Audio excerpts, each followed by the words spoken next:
Dans cette expérience, le mot qui va sortir souvent, c'est Dieu pourvoit. Et dans le mot Dieu pourvoit, ça veut dire que Dieu nous voit. Et Dieu agit. Voilà, il y a 5 mois en arrière, j'ai passé par des moments très, très mal financièrement. Je n'avais pas d'argent. Vraiment pas d'argent. Et même à un tel point que mon fils, lorsqu'il ouvrait la porte de chez moi, je n'avais pas de voiture.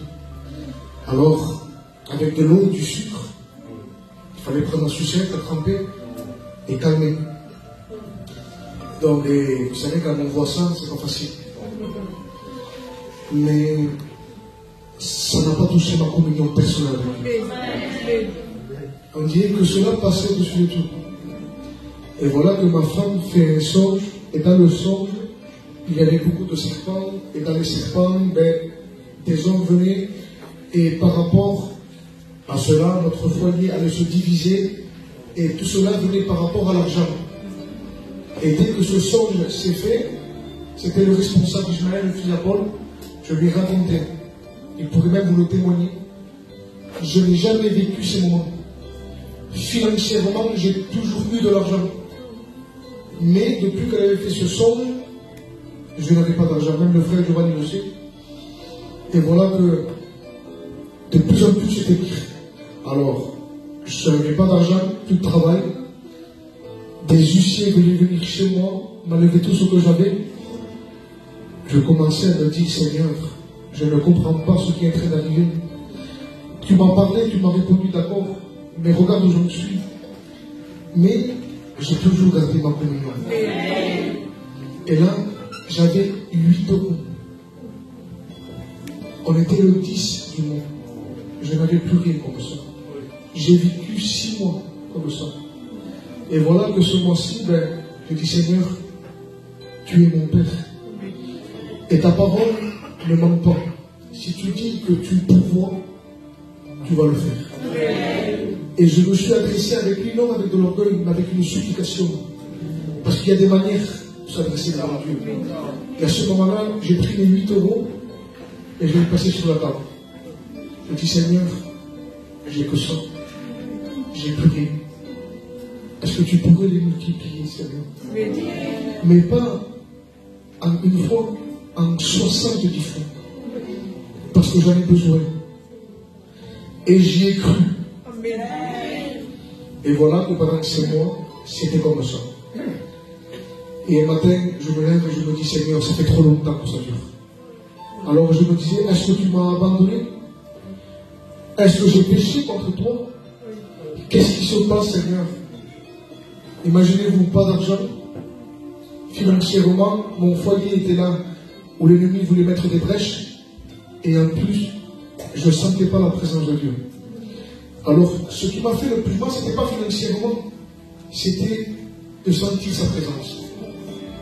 Et là, écoutez, je dis, Seigneur, réponds-moi s'il te plaît. Par une prophétie, Seigneur, j'en ai besoin. Et voilà que je rentre dans une réunion. Et dans cette réunion-là, je ne voulais pas rentrer.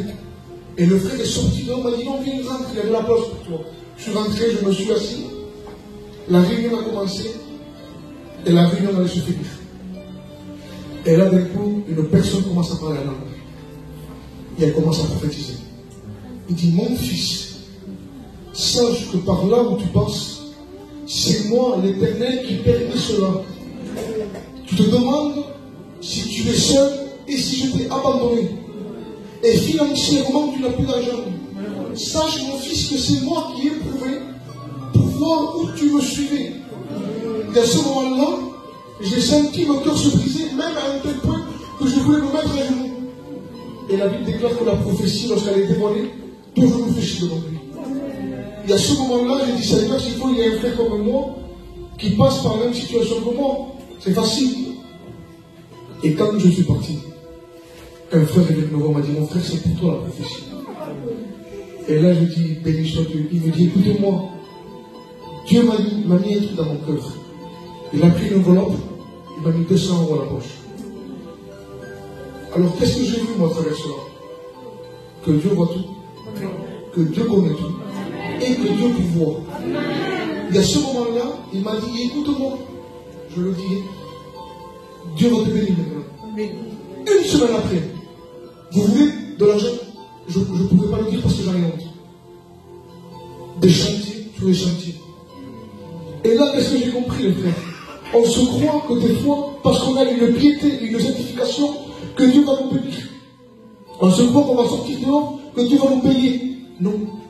J'ai compris que si un frère me donne de l'argent, ou n'importe quelle situation par où je passe, c'est Dieu qui travaille les cœurs des personnes pour pouvoir me les donner. Mais aussi, le problème, c'était que pendant 5 mois, les entreprises ne travaillaient pas non plus.